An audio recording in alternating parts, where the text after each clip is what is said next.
এই স্বার্থপর পৃথিবী কারো কথা মনে রাখে না, কারো জন্য থেমে থাকে না, কেউ তোমারে মনে রাখত না।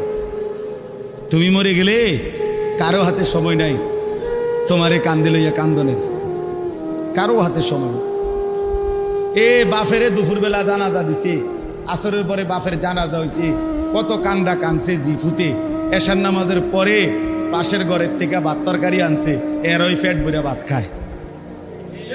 এরা দেখলাম দুপুরে কান্দে ভাত খায়, আরো গোস্ত লয়, আরো ফার্মের মুরগা লয়, তেলাপিয়া মাছ লয়, ডাল লয়।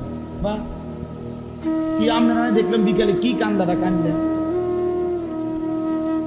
বুঝেন? অর্থাৎ বুঝাইতে চায় ওনার জন্য তো আমি না খাইয়া মরে গেলে হইতো না, ঠিক আছে কাঁদছি তো কাঁদছি। অর্থাৎ দুনিয়া থেমে থাকে না, কারো জন্যই কি থাকে না, থেমে থাকে।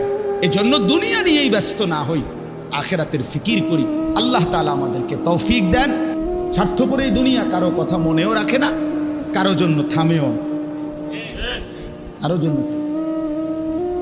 এই আমি 2 দিন আগেও দেখছি হাইয়েস্ট গাড়ি ট্রাকের সাথে বাড়ি খাইয়া হাইয়েস্ট গাড়ির ড্রাইভারটা তৎক্ষণাৎ মারা গেছে। বুটটা লাইছে একদম, কি কষ্টে ভাঙ্গা সুইডা এটারে বাইর করছে ড্রাইভারটা।